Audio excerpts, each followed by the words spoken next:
Blue Horse Theatre, 2025.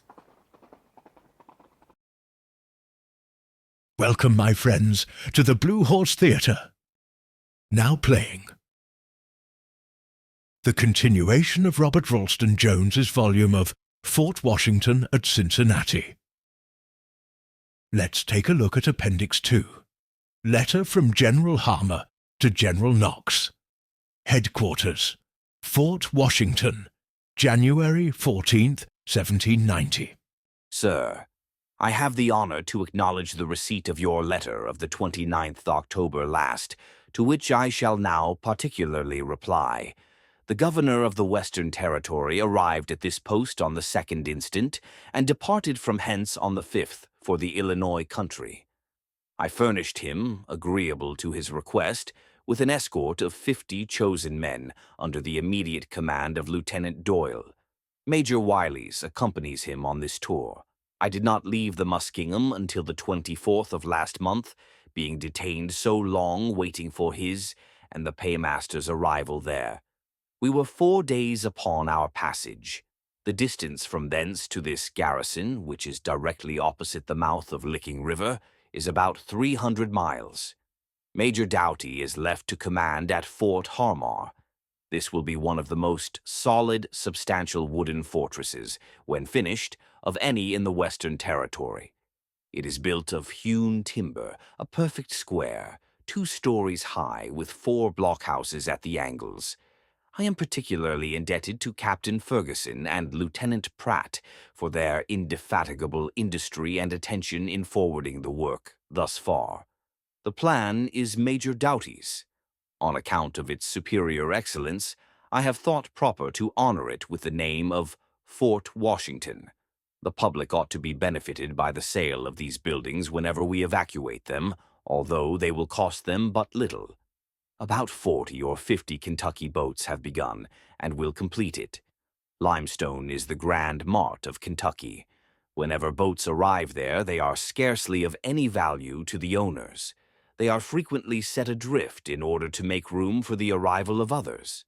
I have contracted for the above number for the moderate price of from $1 to $2 each. Thus much for the plank work. All other expenses, wagon hire, nails, and some glass excepted, are to be charged to the labor of the troops. The lime we have burned ourselves, and the stone is at hand. Be pleased to receive the enclosed plan of the fort.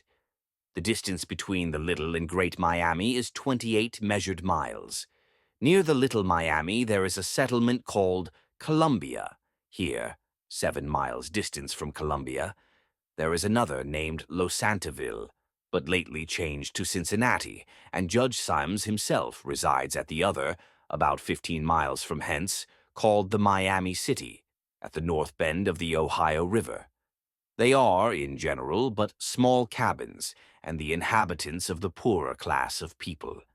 It is very probable that the Creek Nation, under Mr. McGillivray, may be troublesome on the frontiers of Georgia, etc., during the ensuing summer, and especially as you inform me that the commissioners who were appointed to hold a treaty with them returned from the Omi River, unsuccessful. I observe that the governor of the Western Territory is empowered by the President of the United States in case the hostilities of the Indians should render the measure inevitable, to call on the nearest counties of Pennsylvania and Virginia for militia not exceeding in the whole 1,500 to act in conjunction with the federal troops in such operations, offensive and defensive, as the said governor and the commanding officer of the troops conjointly shall judge necessary for the public service and protection of the inhabitants and posts. You may rest assured, sir, that in all these cases the most perfect harmony will ever subsist between the governor and myself. By this time it is presumed Congress is convened, and that instead of a temporary, a permanent establishment of the troops will be made. Lieutenant Armstrong, I see, has been writing to the War Office about brevet rank. He is a valuable officer, but instead of troubling you upon the occasion, it is my opinion he should have represented his grievances, if any there were, unto his commanding officer. By the latest advices from Major Hamtramck, he writes me that he had maneuvered in such a manner as to divide the Wea Indians, and that 80 of their warriors had come into Post Vincennes and put themselves under the protection of the United States. This may be considered as a very favorable circumstance, provided these yellow gentry adhere to their allegiance. The difficulty of forwarding my dispatches from this post to the War Office is great. Up the river, from here to Fort Pitt, is about 500 miles. It is too fatiguing to be monthly sending a boat against the stream for the purpose, unless an extraordinary occasion should require it. I am therefore making arrangements to send my letters to Danville, in Kentucky, from thence to be forwarded through the wilderness, and deposited in the post office at Richmond, which I believe to be the most expeditious conveyance. I have the honor to be, etc., Josiah Harmar. Addressed to the Honourable Major General Knox, Secretary at War, New York.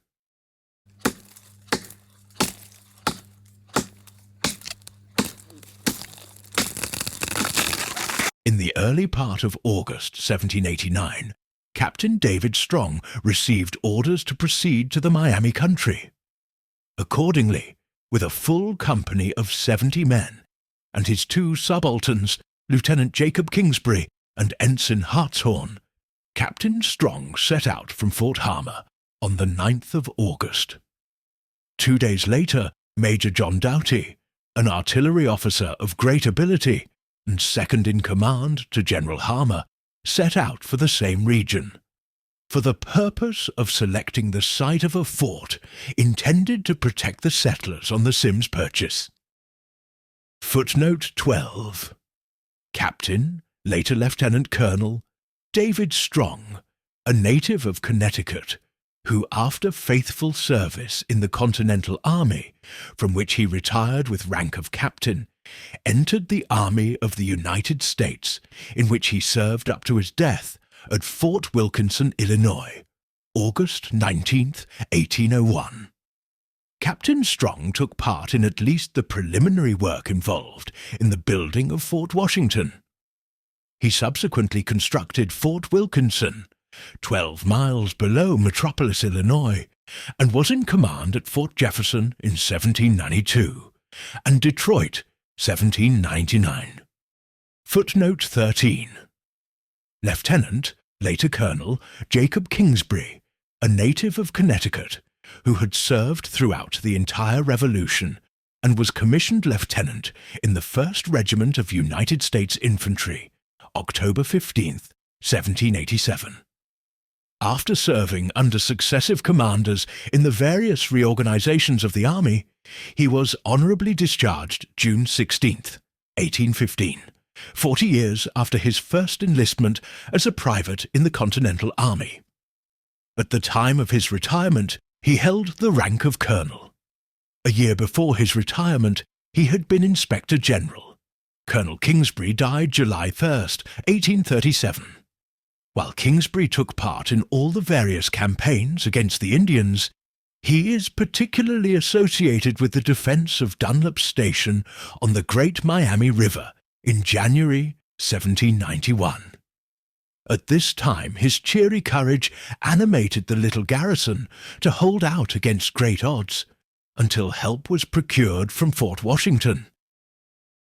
Footnote 14. Ensign, later Captain, Asa Hartshorn of Connecticut, entered the United States Army in 1787.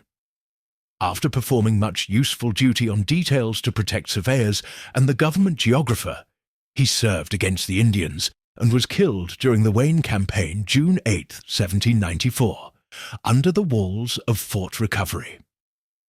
This action was in an escort of 150 United States troops and a body of Indians probably assisted by British agents and French volunteers.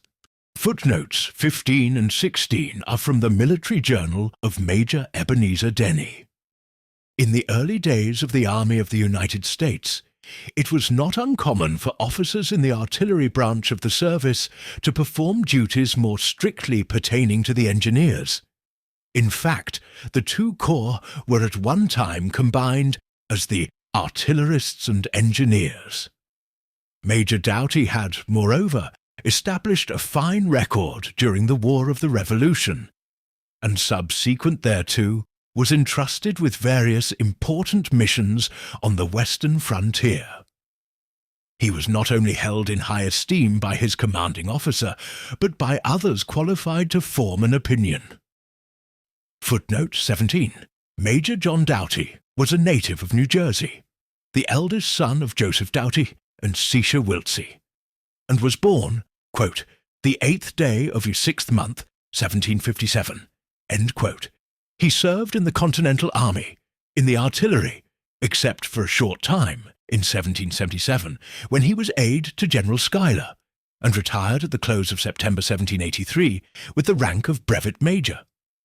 He was appointed Major of the Artillery Battalion, United States Army in 1784, resigned from the service in 1791, but in 1798 re-entered it as Lieutenant Colonel of the 2nd Regiment of Artillerists and Engineers. 2 years later, he permanently retired from the service and died September 16th, 1826. Major Doughty was the designer and constructor of Fort Harmar on the Muskingum in 1785 and the designer of Fort Washington in 1789. He held command at Fort McIntosh, Fort Harmar, and Fort Washington, and in 1791 executed a hazardous mission to the Indians of the Tennessee, from which he narrowly escaped with his life. Major Doughty was an enthusiastic horticulturist, and it is said originated the famous Doughty peach, which for many years flourished about the Muskingum River. Major Doughty, too, had the advantage of experience in this line, having constructed Fort Harmar at the mouth of the Muskingum in 1785 to 1786. For all these reasons, he was chosen by General Harmar as a trusted and efficient officer to select the site and design the plan of the proposed fortress. Major Doughty, after a passage down the Ohio, which consumed a week's time, arrived in the Miami country on the 16th of August, and 5 days later he sent a letter to General Harmar, which embodied a report on his expedition. The Major had spent 3 days in making a reconnaissance of the region between the Miamis, during which time he carefully weighed the advantages offered by various localities.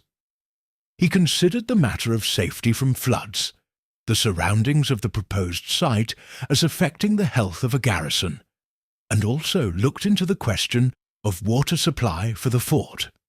Of all the places examined, he considered that the best selection he could possibly make was, quote, opposite Licking River, high and healthy, abounding in never-failing springs, unquote. Footnote 18. Report of General Harmar to General Knox, Secretary of War, September 12, 1789. Read earlier in this production.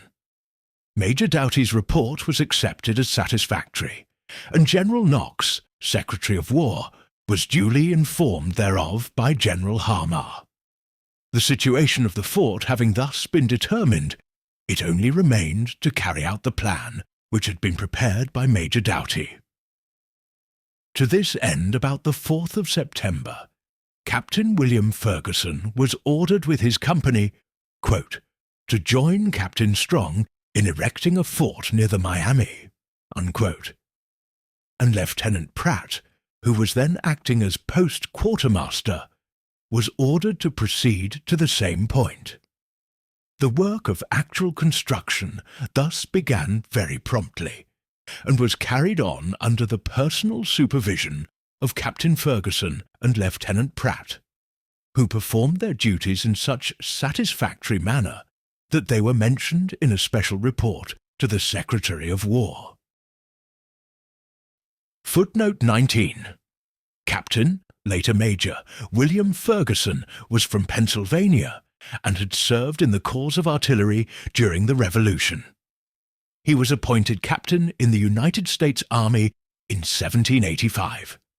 He appears to have been the principal constructor of Fort Washington at Cincinnati in 1789, and during the preparations for the campaign 2 years later, he was very actively engaged in the repair and manufacture of arms, gun carriages, etc. He was killed during the St. Clair campaign, November 4th, 1791. Major Ferguson had married Susanna, daughter of Maskell Ewing, Secretary of the Grand Lodge Masonic of New Jersey. Maskell Ewing's name appears as secretary on the original charter granted to the Nova Caesarea Harmony Lodge of Cincinnati, dated September 8, 1791. Major Ferguson, shortly before he set out on campaigns of 1791, purchased the lot on southwest corner of Broadway and 4th Street, opposite the upper end of the military reservation on which Fort Washington stood. Footnote 20. Lieutenant, later Captain, John Pratt, was a native of Connecticut, who had served in the Continental Army, from which he retired with the rank of lieutenant. He was appointed to the same rank in the Army of the United States in 1785, and resigned in December 1793. He was regimental quartermaster in 1789, when Fort Washington was under construction, and in fact, the Army lists show him carried as acting quartermaster general at this time. Footnote 21. Report of General Harmar to General Knox, Secretary of War, January 14, 1790. See Appendix 2, read earlier.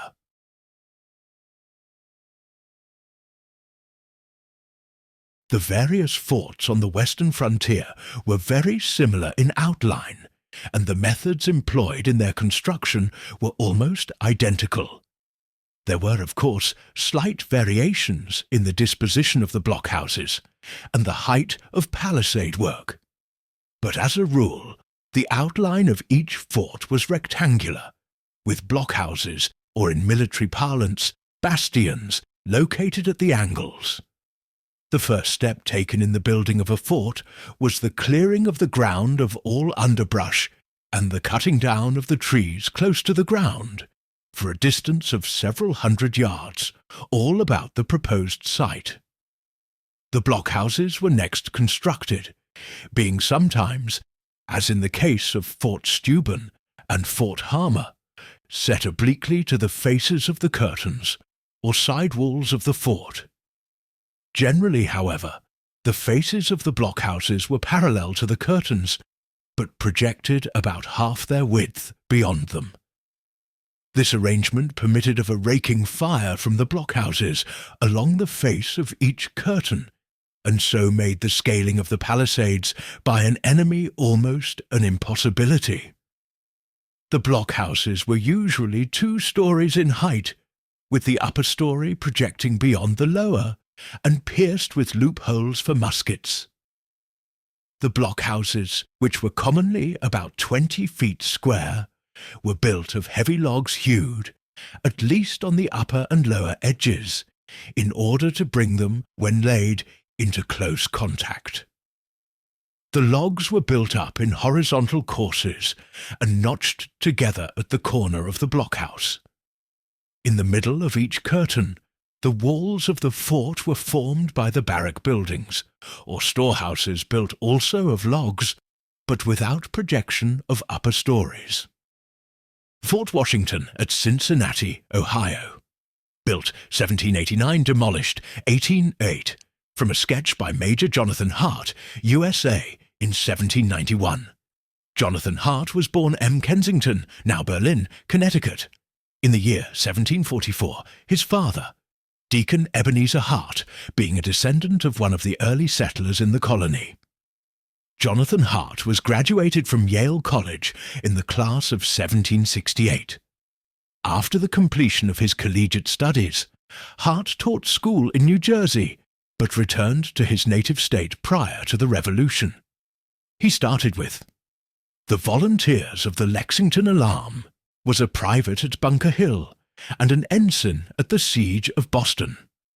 After a service of 8½ years in the Continental Army, Hart retired at the time of its final disbandment, November 3rd, 1783, with the rank of Brigade Major. In 1785, Hart was appointed captain of one of the 2 companies which Connecticut furnished as her quota to the Army of the United States, and he then conducted his company across the country from Connecticut by way of West Point to Fort Pitt, and thence down to Fort McIntosh, where the company went into garrison. During Hart's service in the Army of the Frontier, he performed much useful work. He was the designer and constructor of Fort Franklin at French Creek, Pennsylvania. Hart was promoted to be Major of the 2nd Regiment of Infantry in L-891 and arrived at Fort Washington on the 20th of April. Between this time and the departure of the troops on the St. Clair campaign in the following autumn, Major Hart made the sketch which is given above. In the engagement of November 4th, 1791, Hart, with many of the officers and men of his regiment, was killed.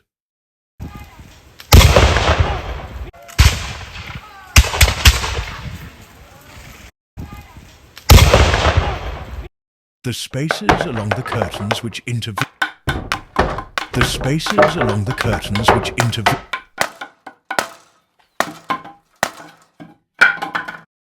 Excuse me.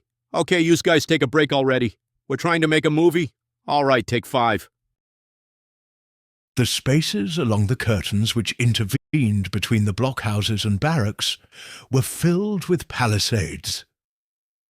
These palisades were formed by tree trunks cut into such lengths that after being placed upright in a trench about 4 feet deep, they would rise from 10 to 16 feet above the surface of the ground.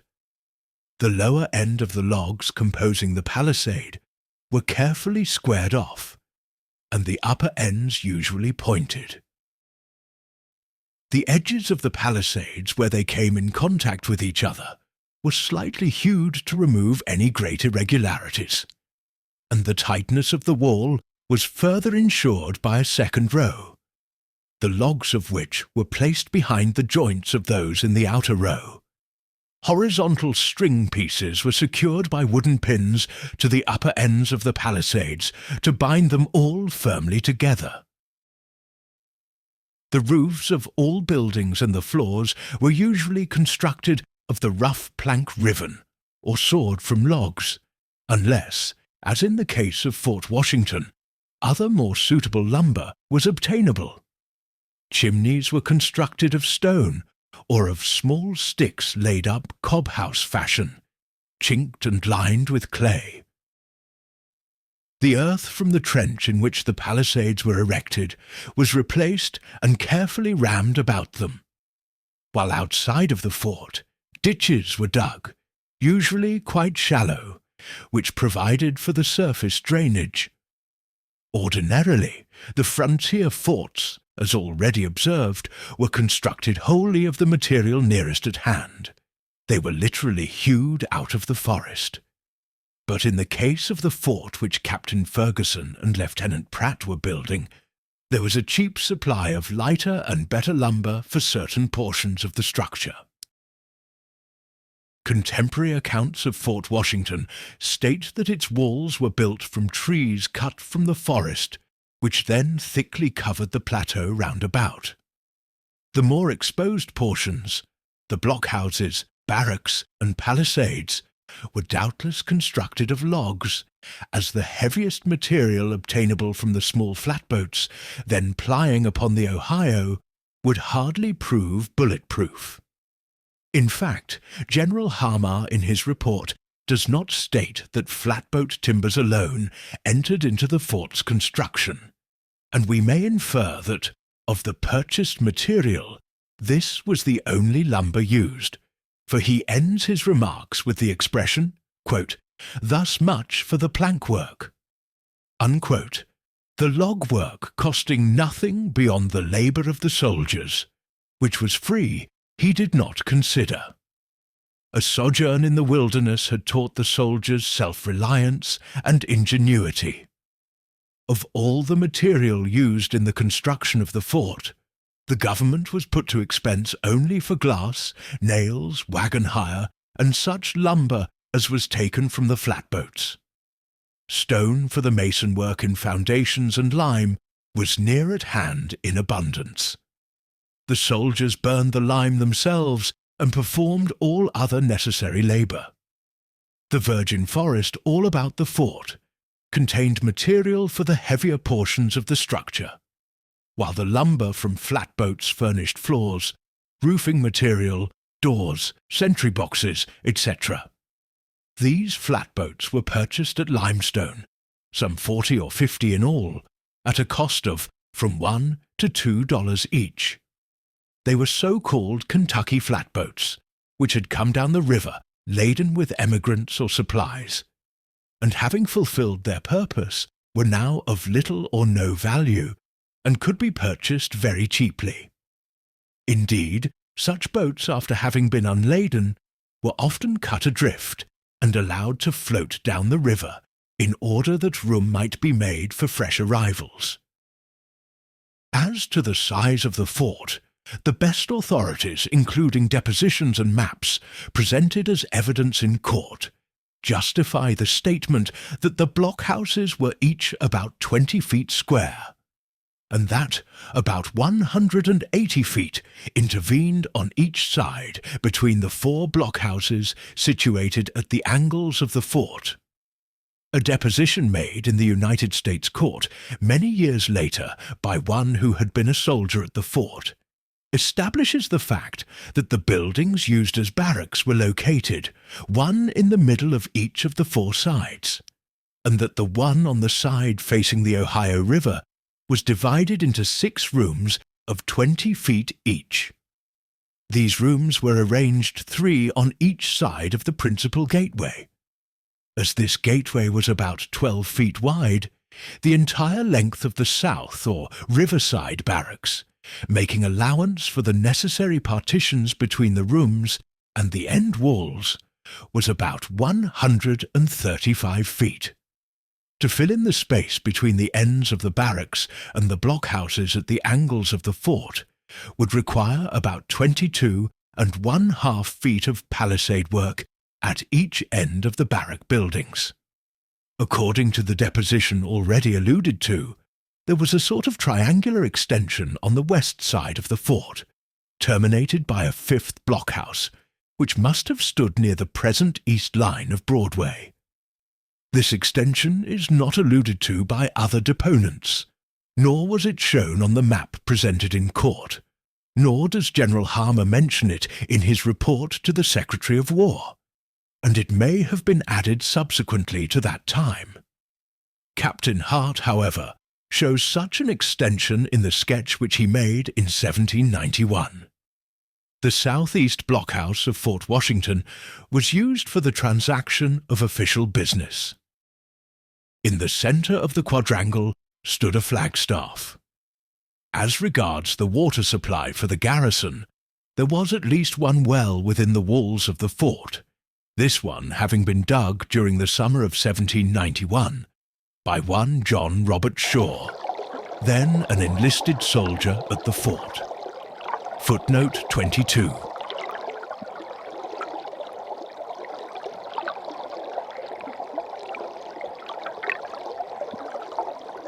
Life and Travels of John Robert Shaw, the Well Digger, published Lexington, Kentucky, 1807.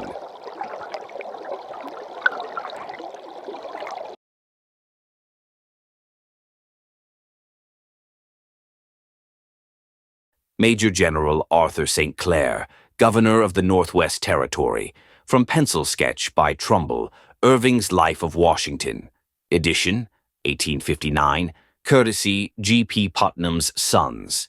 Arthur St. Clair was born in the town of Thurso, Scotland, in the year 1734.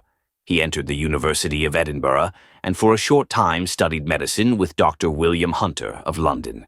But after his mother's death in the winter of 1756 to 1757, he purchased a release from this engagement and procured a commission as ensign in the Royal American 60th Regiment of Foot. In the following year, 1758, St. Clair sailed with General Amherst in the fleet of Admiral Boscawen, arriving before Louisburg May 28th.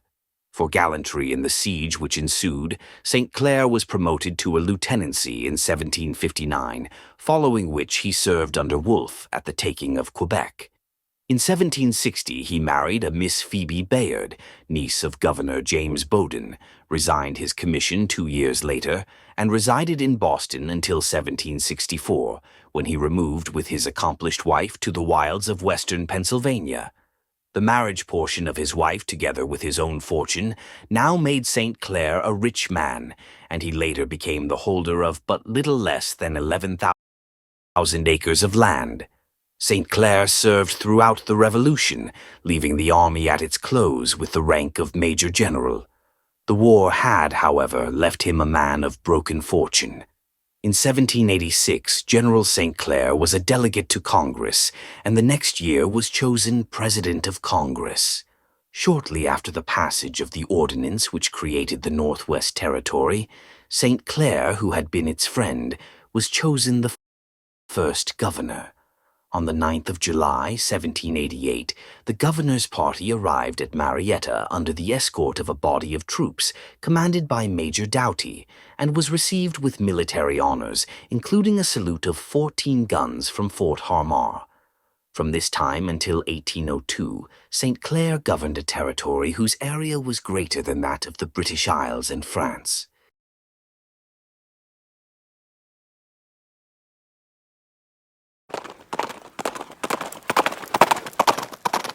Blue Horse Theatre, 2025. See you next time, everyone. Join us next time when we find out more about Fort Washington in Ohio. We at Blue Horse Theatre. Thank you for watching.